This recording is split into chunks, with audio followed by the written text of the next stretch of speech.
Annuncios Stellar Blossoms, and welcome to the Floral Galaxy.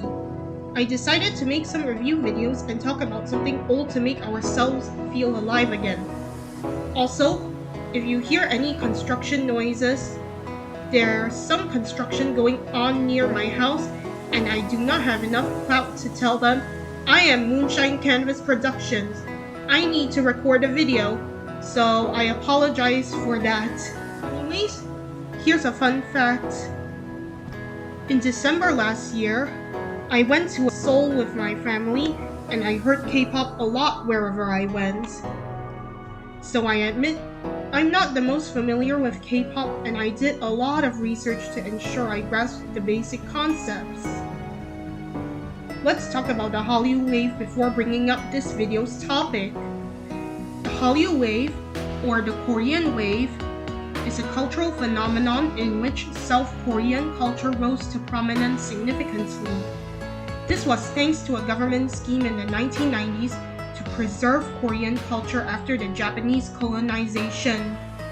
The term primarily refers to the spread of Korean television, pop music, film, and fashion, but can also include animation, video games, technology, cosmetics, webcomics, and food.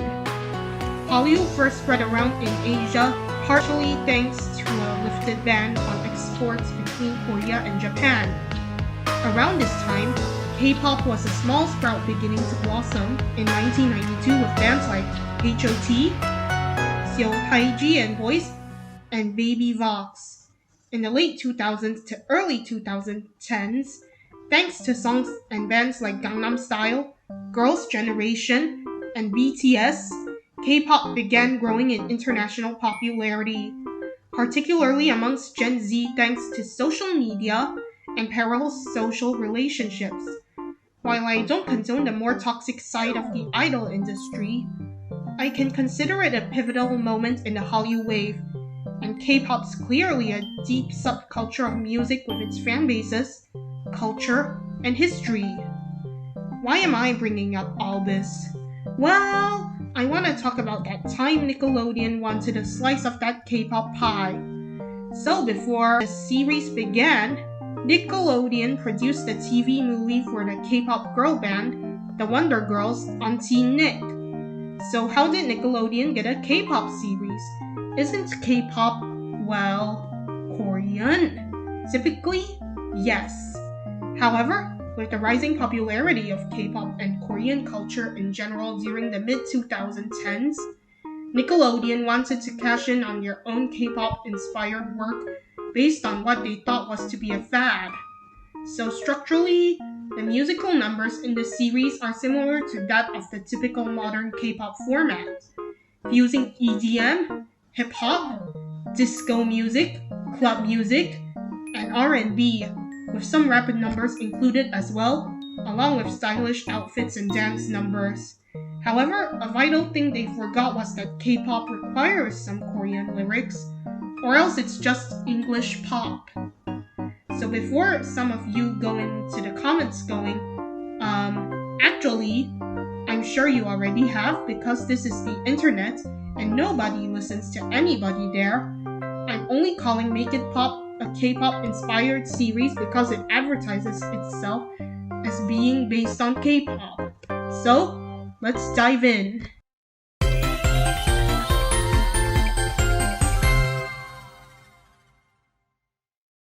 Here's some history behind the series.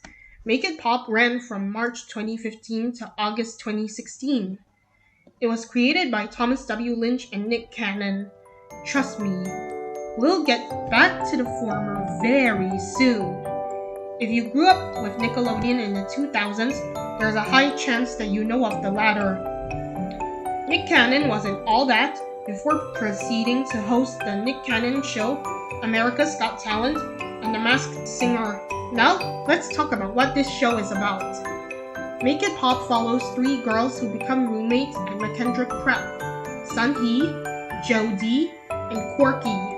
Together with a DJ named Caleb, they form a K-pop inspired band named XOIQ. Go figure. The episodes are quite simple to follow. There's trouble brewing in the lives of the band members, but the problem is solved by the end of the episode, and the group performs at least one song. They will also leave it on a cliffhanger that the next episode picks up on. Now, let's move on to the members of XOIQ.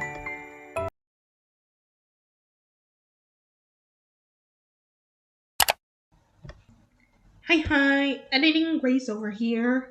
Turns out I almost forgot the spoilers disclaimer. So if you haven't watched both seasons of Make It Pop yet, spoilers ahead. Thank you very much. So spoilers in 5, 4, 3, 2.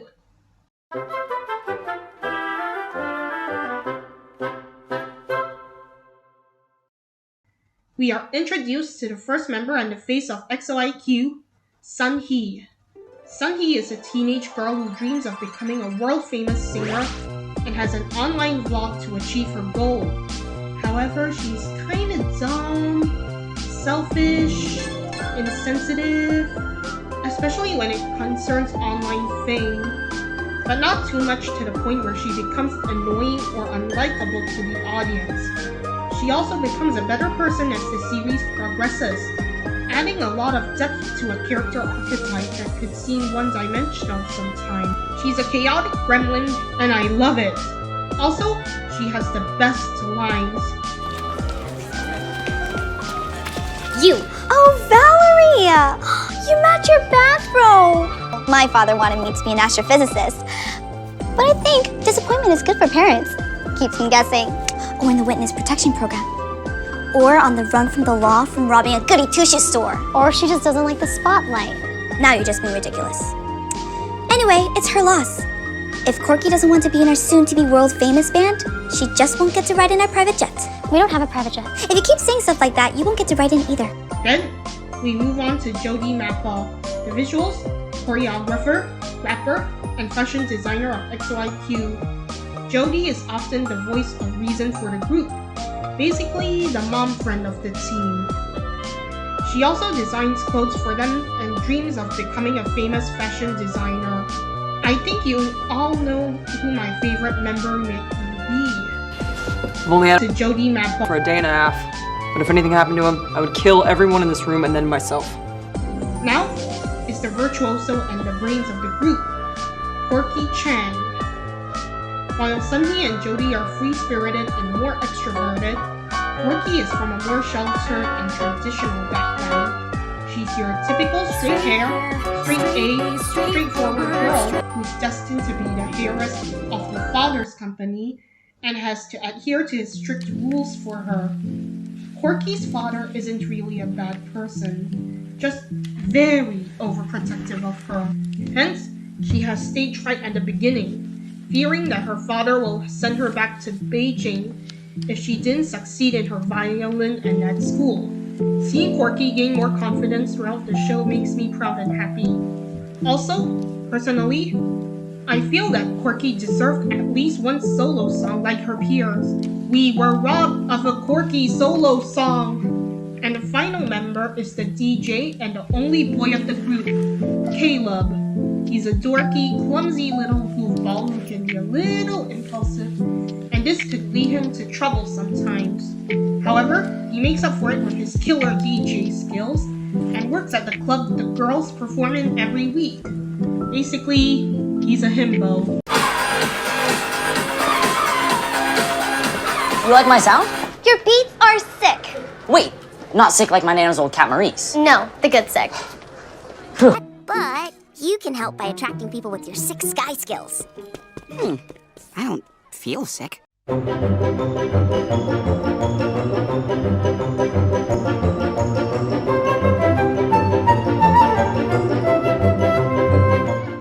Let's dive into season 1 of Make It Pop.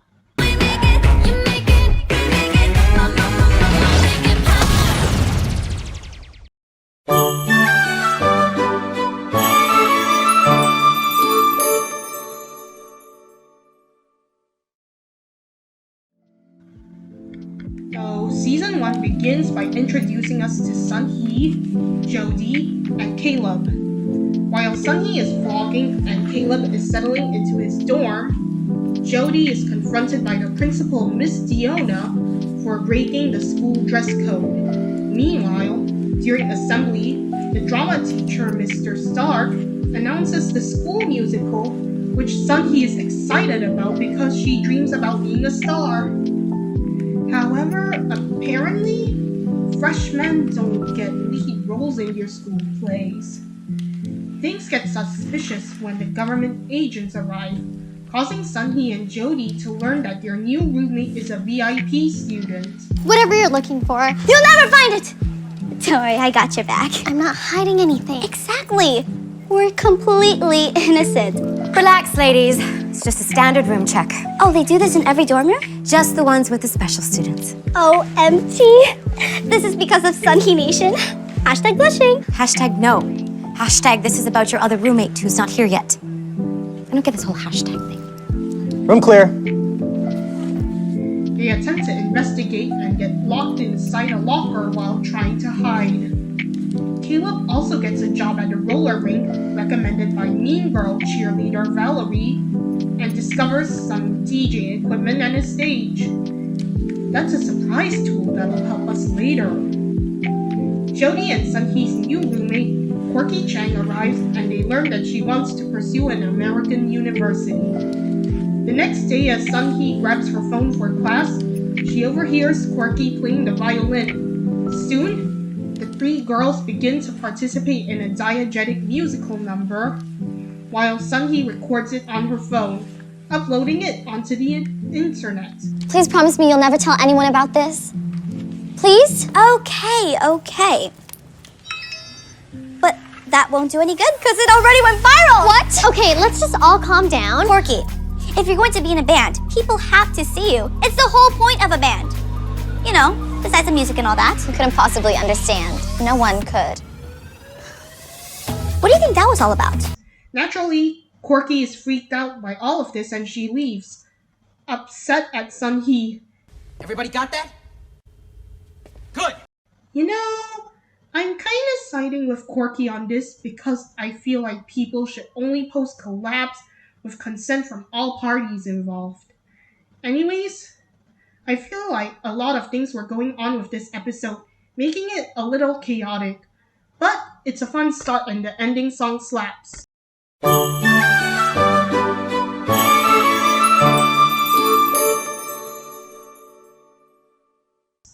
Sunhee wonders why Quirky would freak out about being online, leading to this exchange.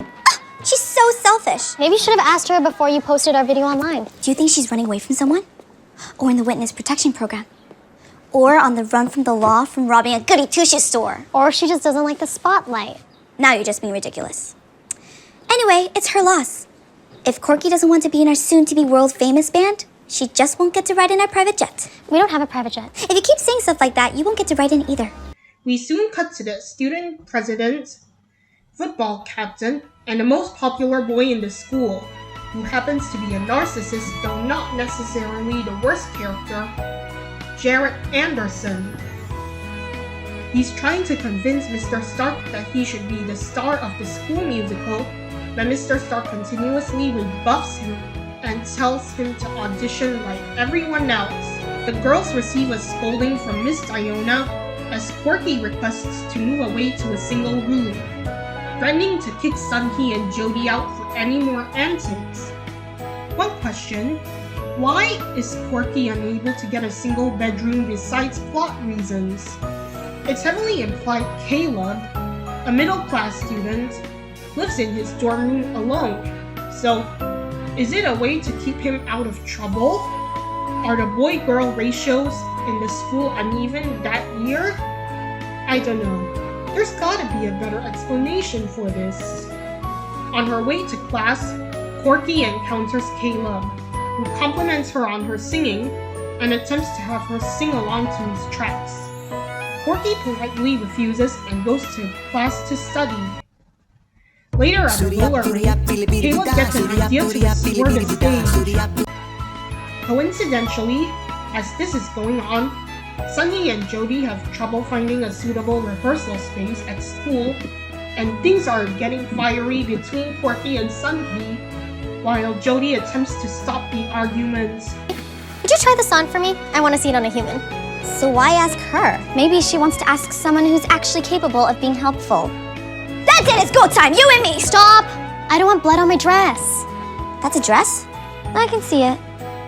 The next morning, as they get ready, Corky and Sunhee confront each other as the latter confesses her jealousy towards the former.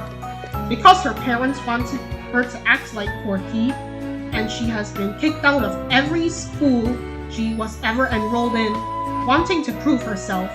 Meanwhile, Corky confesses that she has to be the best and has been dictated what to do by her strict father, being forced to act perfectly, and that she wants to be free. Why are you so angry with me? You don't even know me. But I know people like you. You're the perfect kid. Good grades, always do what you're told, never wrong. You're the daughter my parents always wanted. Ooh, this just took a turn. I'm here because I've been kicked out of every school I ever went to. This is an amazing chance for me to live my life, live my dream, and make something of myself. All my life, I've been told what's best for me, and I've done exactly that. Music lessons, ballet, study hard. I had to be the best, or it wasn't good enough. I'm here because it's where my father thinks I should be. But what about what you want? I just want to do something great with my life. Looks like we all want the same thing. Can we just start over? Sunhee, me Corky, Corky, Sunhee. The trio reconciles and we are now able to understand each other. As they sing, they run into Caleb, who suggests a place to perform in.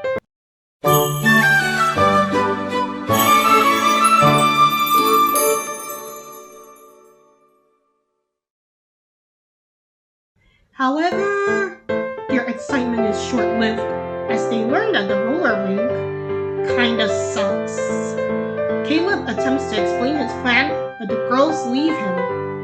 Ouch. Mr. Stark also announces that the school musical is Wizard of Oz, while Miss Diona worries about the musical being a potential flop and threatens to unemploy him if his musical flops, as well as to tear down the auditorium to create an aquatic center. This evil plan ranks behind Mega Evil Corporation. Ouch. Look, Stark, this better not be a replay of last year. Are you talking about my production of Les Mis, the comedy? That was a masterpiece. Not if you were in the audience. I have never liked this time of year. Children dancing and singing in the halls, parents incessantly asking why their little Tommy or Sloane didn't get the lead. Constant disappointment is one of the joys of the theater. If your Oz is another disaster for the theater department, you'll be joyful all the way to the unemployment office. See, I am looking to tear down the auditorium. I'd like to put in a new aquatic center. So it's sink or swim, Stark. Or, more accurately, if you sink, I swim. Get out. Also, quick tangent, at least they are not producing something like, let's say, Love Never Dies, or like Bad Cinderella, even though the latter wouldn't exist in 2015, or really any musical produced by Andrew Lloyd Webber during his flop era. Anyways, back on track, Jared complains about this year's musical choice while Mr. Stark rebuffs him again, causing him to form a protest and a petition at school.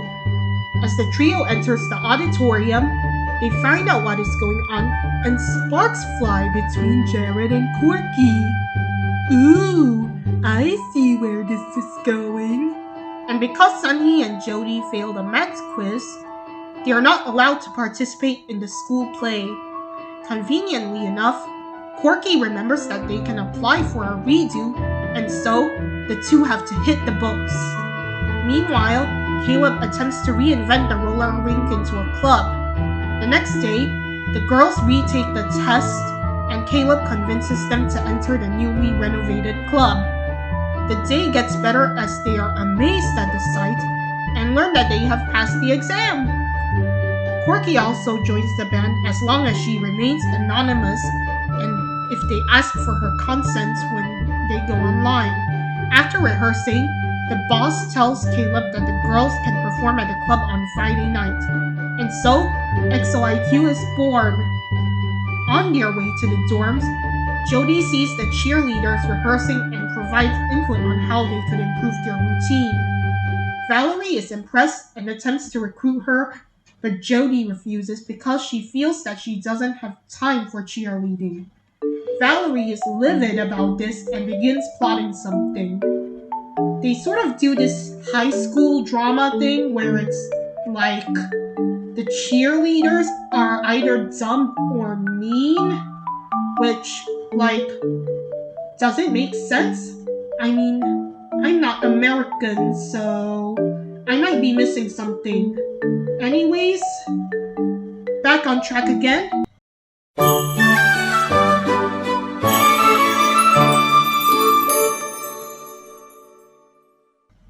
So, it turns out Jody's dance was stolen by Valerie for the Spirit Week routine.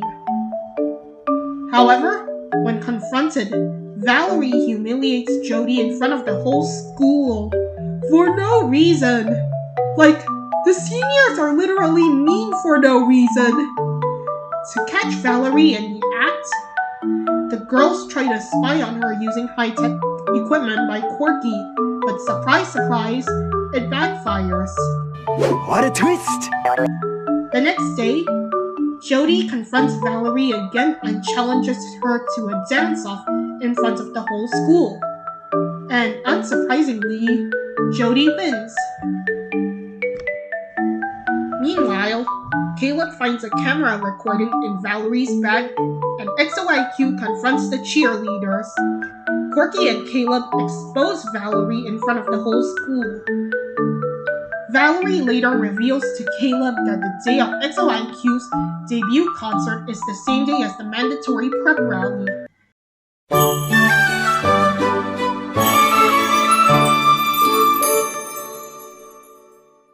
The gang tries to reschedule the concert, but it failed, and so they try to invite those outside their school to the concert and hijinks ensue. While all of this is going on, Sunhee is losing her voice out of stress. Due to this and low attendance rates, they are ready to cancel, but Sunhee persuades them to perform without her. And due to convenience, Jared twisted his ankle while attempting to audition for Dorothy. And so, the game was cancelled and everyone at school can attend. Backstage, Corky freaks out about people potentially recognizing her, and Jody gives her a mask to hide. Due to plot convenience, Sunhee comes back in time because she's afraid of not performing with her band, and their debut concert is a hit. But Miss Fiona catches the students at the concert, and Caleb takes all of the blame for staging the concert. These are the better episodes as the pacing feels smoother and the characterization is more consistent in my opinion.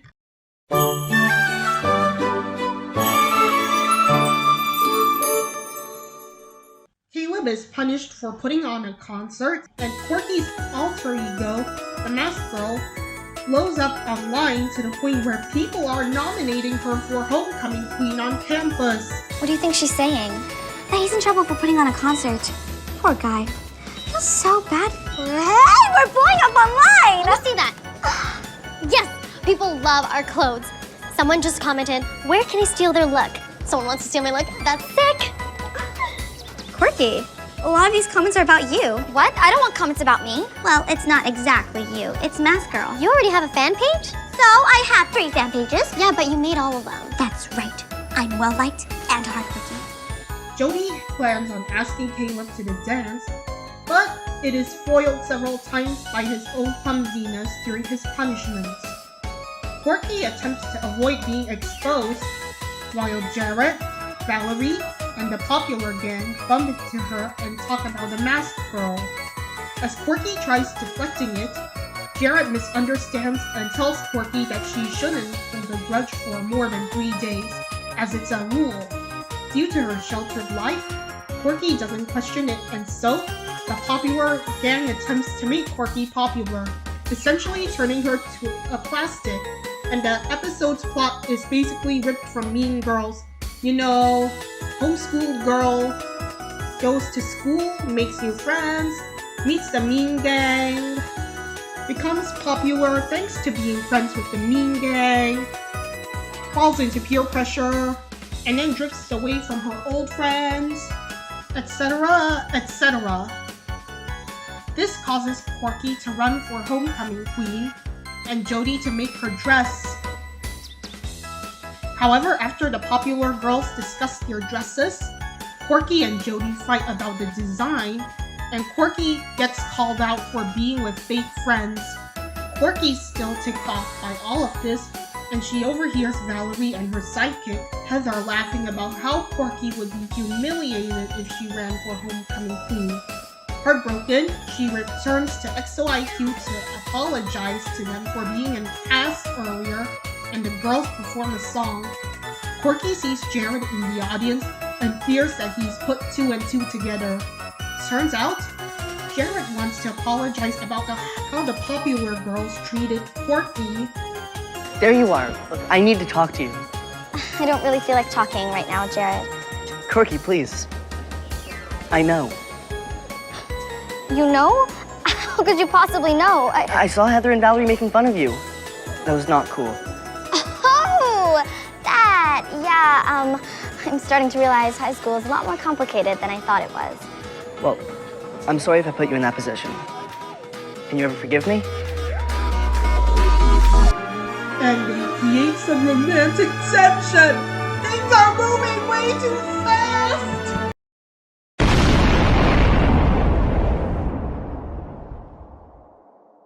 That night, the air conditioner explodes. I kid you not.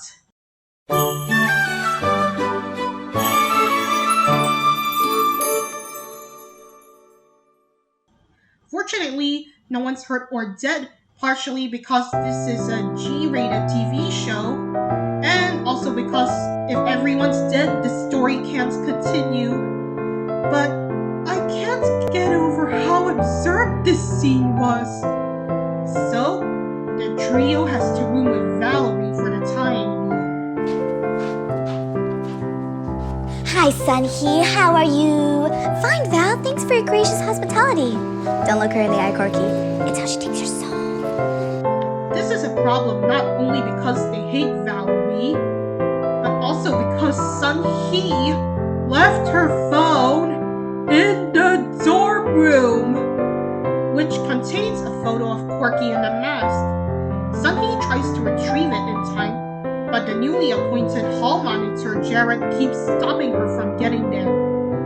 Sunhee eventually succeeds in getting her phone back, but it's too late because Jared found the mask in your bedroom. Sorry about bringing the wall down, Jared.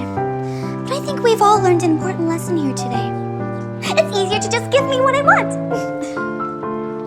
Why was this in your room? There's a perfectly good explanation for that, which I will tell you as soon as it pops into my head. Yeah, I got nothing. It's okay, Jody. It's over. It's mine. I'm Masked Girl.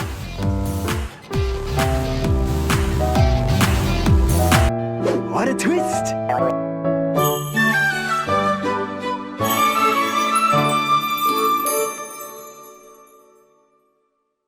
Corky tries to explain, but Jared is mad at her for lying. Ouch!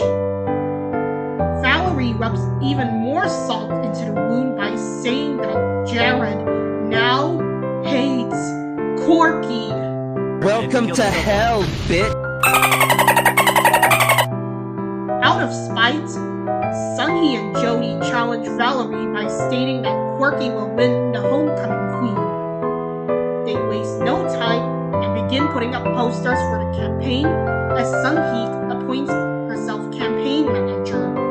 I will say, the song they sing slaps. It's our day, we're gonna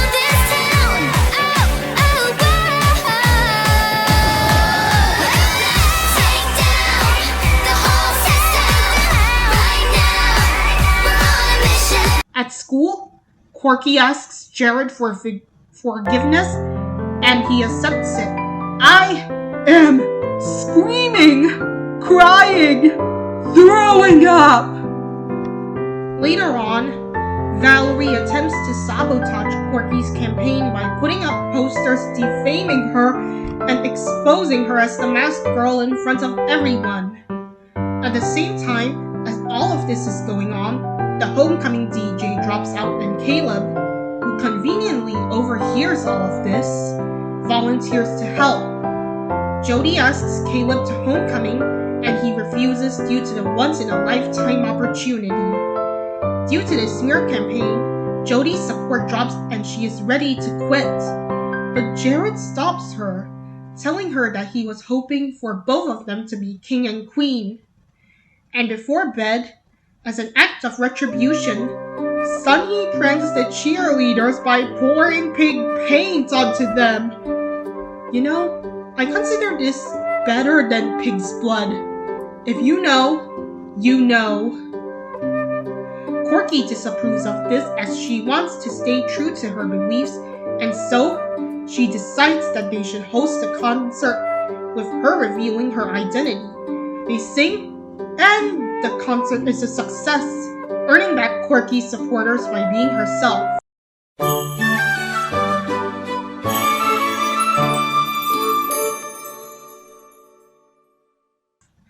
The next few episodes revolve around stuff like homecoming preparation, with homecoming being cancelled because Caleb blew up the gym.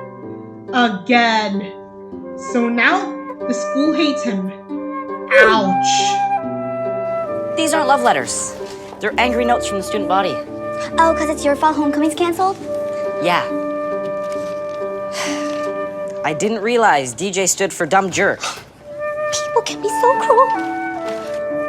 Wait, this one's from you. Oh yeah, sorry. Mob mentality, you know?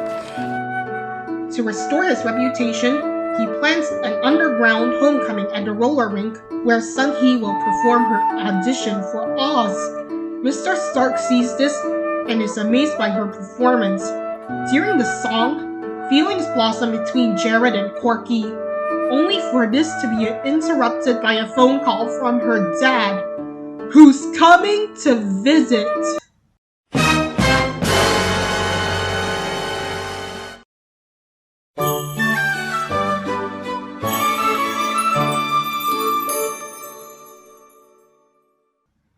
Corky is anxious about her dad's upcoming visit, and before she could inform the other members, she's constantly interrupted by announcements about the upcoming auditions and Caleb suggesting the band name.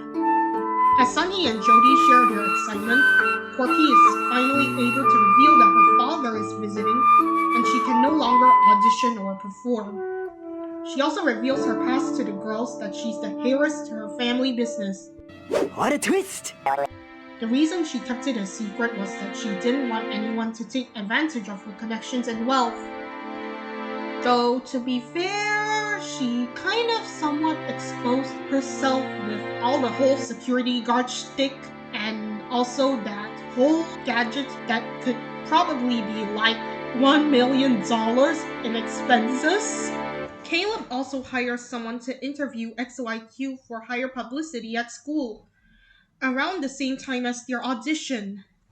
As they discuss this, Corky's dad arrives at her dorm room. We can't have the interview at McKendrick. My father will catch us. We'll find a really private place to do it. He'll never find us. Yeah. Father!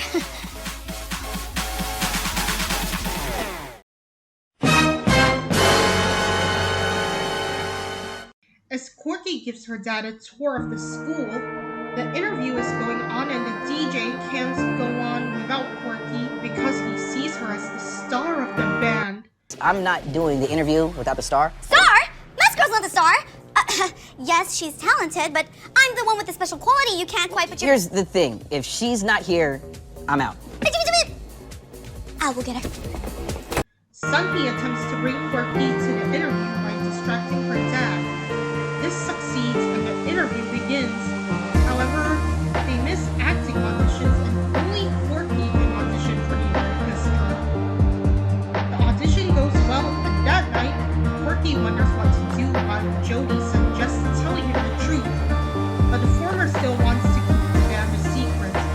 However, Mr. Chang happens to overhear the radio interview.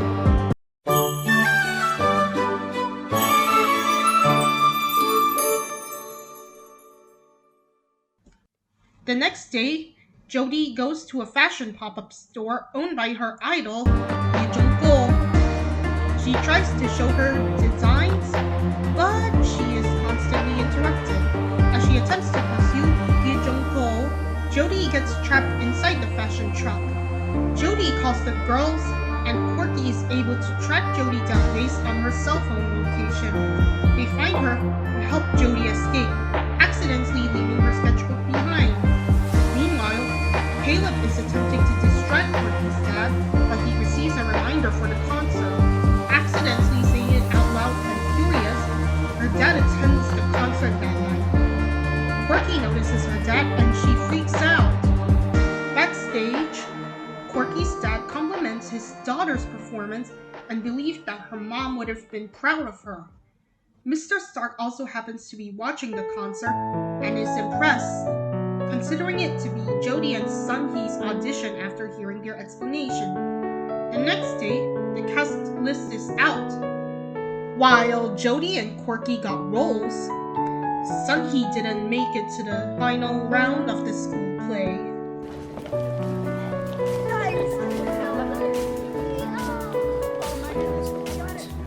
And I'm not on the list.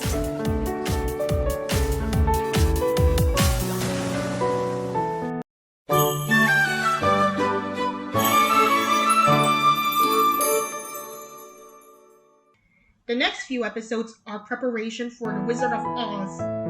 Sun-hee tries to find out why she wasn't cast, and it's because of her prank on the cheerleaders during homecoming. She hasn't moved in hours. Well, that's not so unusual. She hasn't said anything in hours either. Oh, this is serious.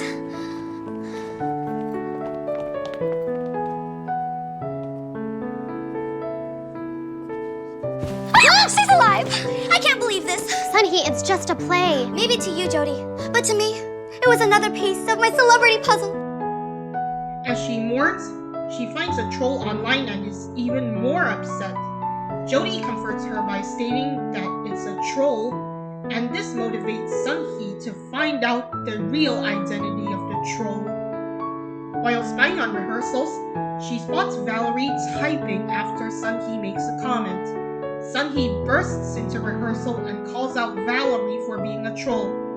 Somehow, this fails, and Sun-hee is dejected. Corky notices her and empathizes with her on their need for validation and approval, making Sun-hee feel better. Oh, Jody and Caleb also happen to have their first kiss, by the way.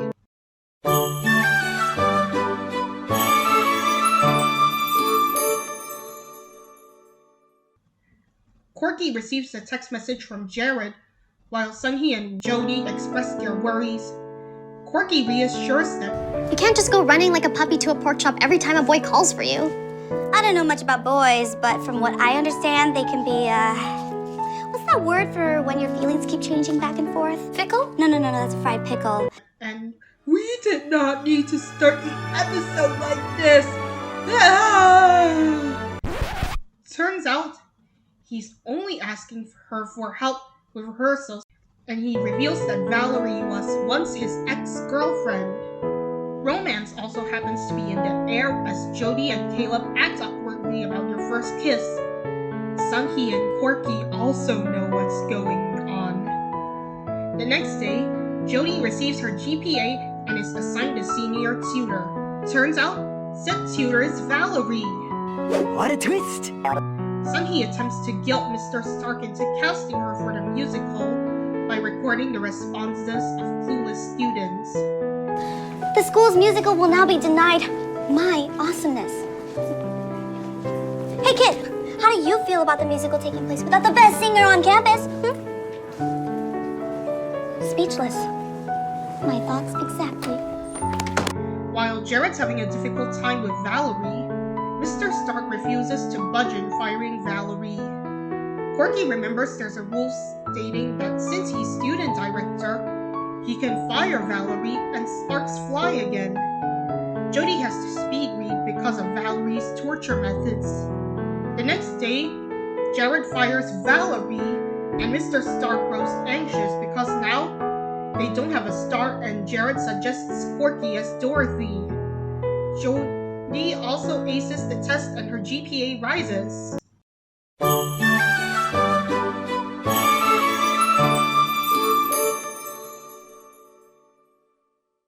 During production, Jared rewrites the entire musical, and everybody quits. Let them leave. We don't need them. We have each other. Look, a red flag. What do we do when we see a red flag? Right, we stop. Corky is horrified by this, and she also quits. Ouch! As Sun-hee fails to convince Mr. Stark to fire Jared due to his addiction to the internet, she overhears Miss Diona's evil plan to replace the arts programs with an aquarium. She warns him of Miss Diona's plan, and he snaps out of his addiction. While trying to convince Jared to stop, Caleb screams an XOIQ performance. Mr. Stark is impressed, and Jared is fired from being director. Sun-hee accidentally says, "Macbeth!" in the same scene, and now everyone is scared because of the curse, save for Sun-hee.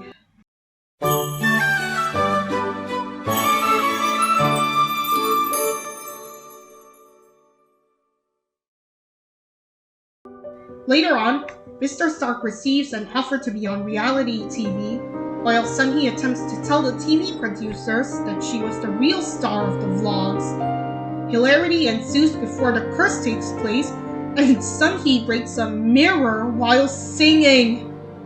Jody and Caleb continue keeping their relationship a secret while planning to hook someone up with Sun-hee. Sun-hee eventually ends up on reality TV, and Jody and Caleb attempt to dispel their bad luck.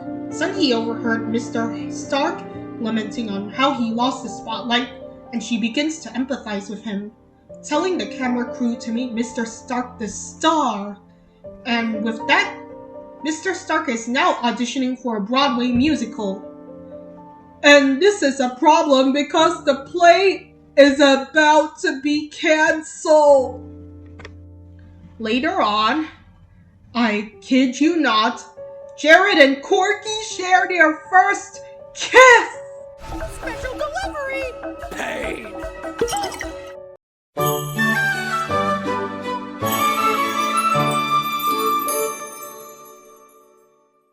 Unfortunately, this moment is interrupted by the good luck ball Jody and Caleb made falling down on them a la Phantom Chandelier style.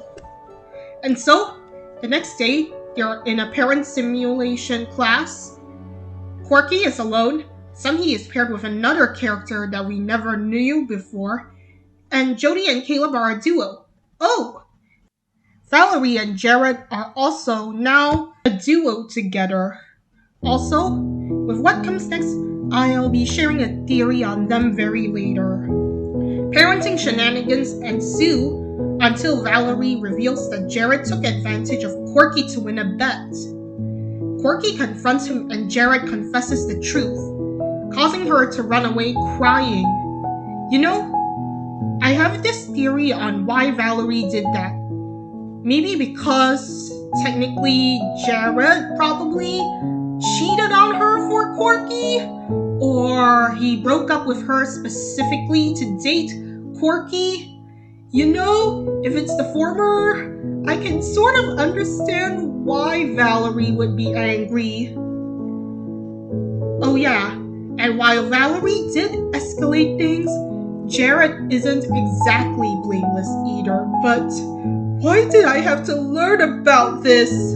Jared! Why? Corky is naturally crushed by this revelation, and Jody and Sun-hee manage to cheer her up a little. Meanwhile, Jody discovers Caleb is cheating by replacing the eggs, and she gets mad at him, unintentionally confessing her relationship in front of the entire school. The next day, as Caleb defends Corky, Jody forgives him. Don't egg the father of my egg!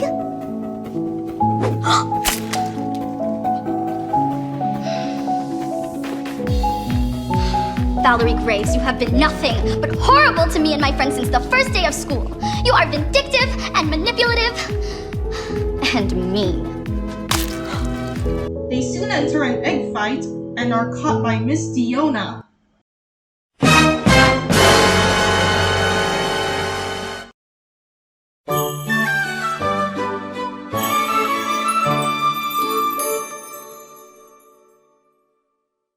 They are soon assigned detention and have to clean up the gym. As they don't have their phones, Sunhee has a breakdown. However, she remembers that she still has a backup phone, and Corky reminds her not to break the rules. Still mad that she herself got detention. Jared also tries to flirt with Corky, but she's having none of it. You go, girl! Jared, shoo. I had egg on my face because of that stupid bet. Literally. Can we just start over? Okay. Hi, I'm Corky. I like math, long walks on the beach, and people who don't publicly humiliate me. Hello? Can someone call an ambulance because somebody just got burned, yo? And once again, Valerie got away with her horrid behavior, and she uses this to her advantage by asking Miss Diona to cast her as the lead again. During the detention, we learn that the musical hasn't even begun production, and now they have to rush the entire production.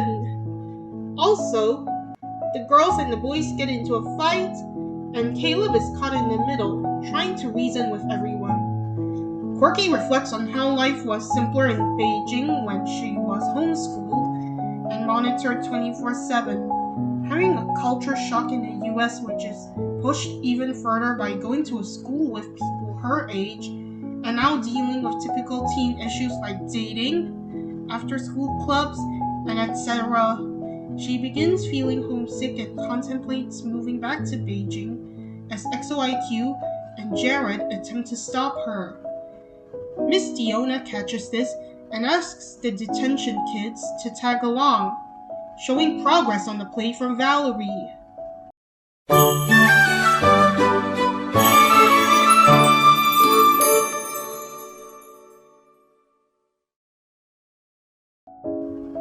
Angry, the girls are motivated to get the show back on track and shove Valerie off her high horse. Jared volunteers to bring Valerie down a peg so he can earn Corky's forgiveness. But, surprise, surprise, he turns to the dark side because Valerie cast him as the star. Sunhee and Jody pretend to be a part of the play to infiltrate it and see Valerie's weaknesses. Valerie attempts to push Corky's buttons during a rehearsal, including attempting to kiss Jared. Upset, Corky throws her mushroom hat to Valerie, hitting Jared in the process. And what's with the flying toadstool? Sorry, it slipped. Mr. Stark is back because he had stage fright on live TV, and his show is subsequently cancelled. He notices Valerie's script, and he is horrified before Miss Diona snaps him out of it to remind him that he'd be fired after Oz. Back at school, XOIQ takes down Valerie using pranks. Mr. Stark sees this and he has a breakdown. Sunhee chases after Mr. Stark. They talk and have a heart-to-heart about the performing arts. Due to their conversation, Sunhee has an idea. She writes a script and gives a speech about how far they've come and that they can't quit now. Jared also confesses to the prank and apologizes to everyone involved in it. Sunhee organizes the play and casts everyone to get the show back on track. Oz is back into production, babes! The girls have nightmares about the show and they wake up thanks to the school bell. Sunhee attempts to remove any stage fright, but Corky is the most shaken by her nightmare of forgetting all her lines.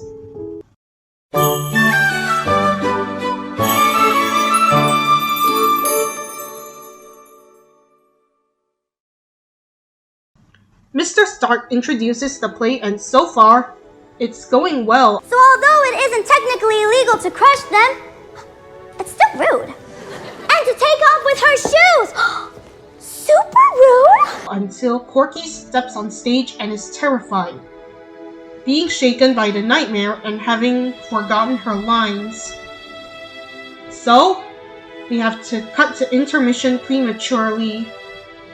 Corky feels unprepared and terrified. Jared tries to help by improvising. They go off script and Caleb crashes on set.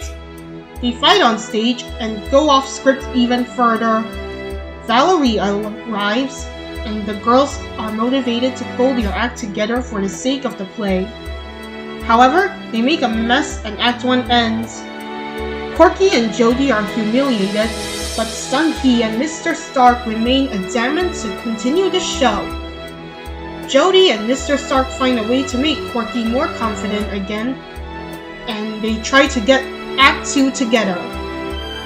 The girls put on a musical number, and this works as the audience loves it. Jared comes on stage as Dorothy and confesses his love to Corky. Sun-hee also introduces Mr. Stark to everyone in the audience, showering him with praise. Jody finally meets Hye Jung-ko thanks to her missing sketchbook, and she is offered an internship. Mr. Chang praises Corky for her performance, and he donates to a performing arts program, rejecting Miss Diona's offer to build a pool. Mr. Stark thanks Sun-hee for his selflessness, and they receive an encore.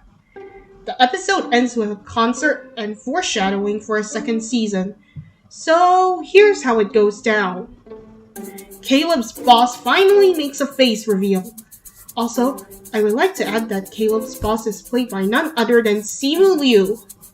He introduces them to Nick Cannon and offers them to go on tour, but Mr. Chang forces Corky to come home, and Jody has her internship going on, leaving Sun-hee alone to freak out about the future of EXO-IQ.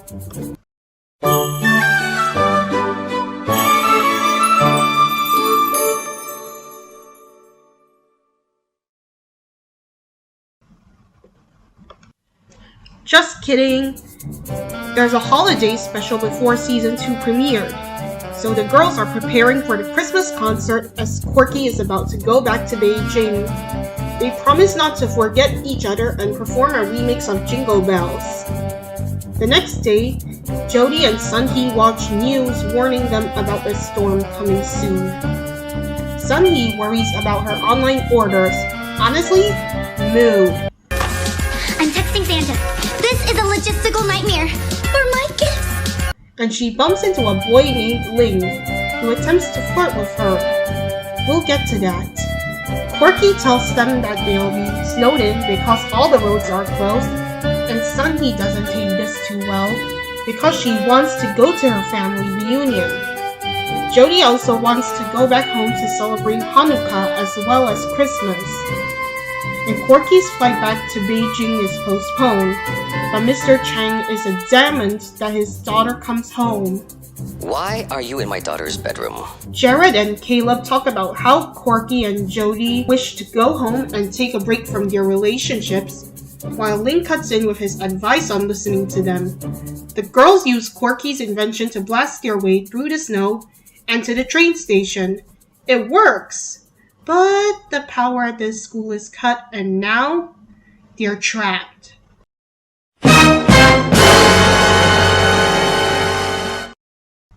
Luckily, Jared and Caleb found a Christmas tree for the school to celebrate with and decorate. Corky receives an oil painting of Jared as a parting gift, and EXO-IQ exchanges gifts with each other. The girls promise that they won't forget each other no matter where they go. This sweet moment is interrupted as Mr. Chang, I kid you not, blasts through the door of McKendrick Prep to deliver Corky's gifts. Ling conveniently gives a brochure about a technology competition, and Corky uses this to bargain for her complete stay at McKendrick Prep. Mr. Chang allows her to stay as long as she wins the contest and stays out of trouble, including being in a band, sadly. Caleb also gets the power back on, and the girls perform a musical number before giving Caleb a gift. The band reflects on what the holidays mean to them, and Sunhee attempts to chase after Ling, who mysteriously disappears, almost as if to give Sunhee a love interest. The ending shows the girls looking up at the starry sky once the storm cleared, alongside more foreshadowing of the second season. Whoops! That's all the time we have for today. So sorry that I might have to end this video on a cliffhanger. Don't worry, I'll get to Season 2 and the reason for its cancellation in the next video. Hopefully very soon and not stuck in production hell, like with The Wizard of Oz or the school play. Because I at first thought I could do the entire series in one video, but the script kept growing and growing and growing. So yeah. See you guys next time. Let me know if you have watched this series before, and whether if you have any fond memories of it. Thanks for watching, and if you liked the video, subscribe for future updates as I have more big and small projects coming soon. If you want to know me more and more, follow me on Tumblr, Instagram, and TikTok. Also, if you would like to financially support me, I have a Throne and a Ko-Fi page for you guys to donate to. Stay dreamy and lovely. Bye! If you guys would like your fan art to be shown on the end credits of my YouTube videos, feel free to send it to me on any of those following socials.